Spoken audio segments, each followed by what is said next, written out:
আসসালামু আলাইকুম, I am Sara from my page Sara's blog. চলে আসলাম নতুন আরেকটা ভিডিও নিয়ে। শুক্রবার মানেই আমার জন্য ঘোরাঘুরির দিন। তো শুক্রবারের দিন তো অবশ্যই আমাকে ঘুরতে যেতে হবে। তো আমরা 3 ভাই বোন মিলে বের হয়ে গেলাম আজকে ঘুরতে যাওয়ার জন্য। তো বের হয়ে সবচেয়ে বড় বিপদে পড়েছি, কোনো প্রকারের সিএনজি নেয়, যাও 2-1টা সিএনজি আছে, আর এত পরিমাণের দাম বলছে যে আমরা ডাবল আপ ডাউন করে আসতে পারবো, এমন দাম বলছে, দ্বিগুণ দাম বলছে। সবাই দাঁড়িয়েছিল রাস্তায়, অনেকক্ষণ দাঁড়িয়ে থাকার পর অবশেষে আমরা একটা সিএনজি পেয়েছি। তো আমরা এখানে নেভাল একাডেমিতে চলে এসেছি। আর নেভালে আসার পরে মাগরিবে আজান দিয়ে দিল। আমরা সে 4টায় বের হয়েছি, সিএনজি পেতে পেতে 4:50 বেজে গেছে।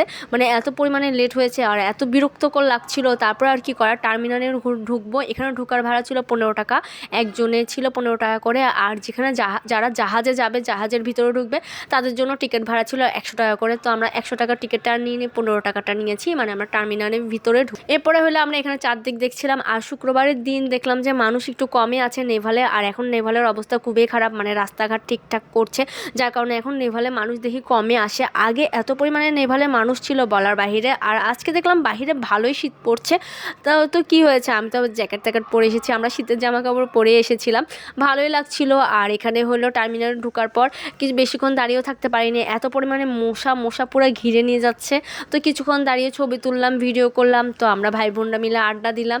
আর সন্ধ্যা হয়ে আসছে, আর দেখলাম যে ছবিও তেমন একটা সুন্দর আসছে না, খোলা ময়দানের ছবি তেমন একটা সুন্দর আসবে না, কারণ কোনো প্রকারের লাইটিং ছিল না, হালকা পাতলা লাইটিং ছিল। নেভালে আসা নিয়ে যে কত প্ল্যান করলাম, ফার্স্টে চিন্তা করলাম যে সিএনজি পাচ্ছি না, তো নেভালে যাব না, অন্য কোথাও যাবো, হালি শহরে যাব, তাও সিএনজি পাচ্ছি না, কোনো রিক্সাও যাচ্ছে না, কি একটা অবস্থা ছিল। অবশেষে মনে হয় আমরা নেভালে আসতে পেরেছি। আমরা চিন্তা করলাম যে আজকে মনে হয় আর নেভালেও যাওয়া হবে না, পরে দেখা যাবে। বাসায় চলে এসেছি সাজগুজ করে, আবার বাসায় ব্যাক করতে হবে এটা ভেবেছিলাম, কিন্তু না, তার হলো না। লাস্ট মোমেন্টে আমরা আবার কাস্টম গেলাম, কাস্টম থেকে যাই সিএনজি নিলাম, তারপর ওখান থেকে এরপরে নেভালে আসলাম। কতটা স্ট্রাগল করলাম।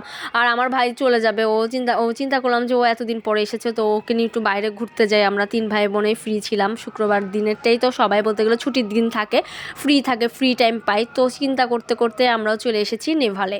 তো এখন হলো নেভালে টার্মিনাল থেকে বের হয়ে যাব, বের হয়ে সামনে যাওয়ার পর ওখানে হলো অনেকগুলোই ফুডের দোকান আছে, কাঁকড়া, তারপর হলো পেঁয়াজু, তারপরে সব কিছুই বিক্রি করে, চা, সব কিছু। আর নেভালে পেঁয়াজু আর কাঁকড়ার জন্য তো নেভাল অনেক ফেমাস।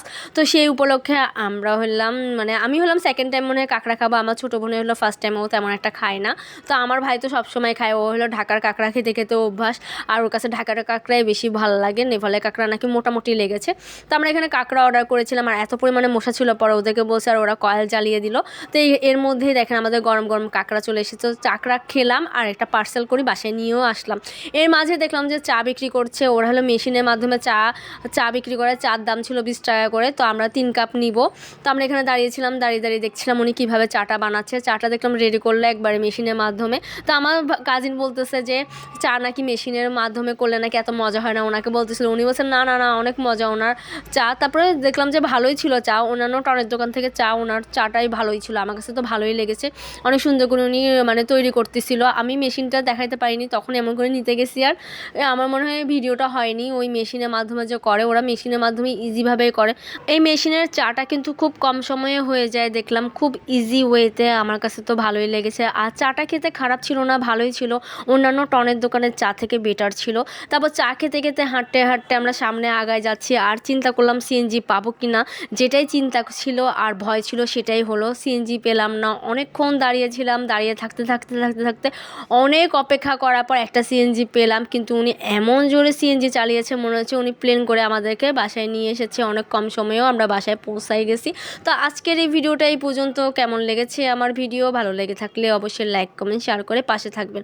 Thanks for watching. আল্লাহ হাফেজ সবাইকে।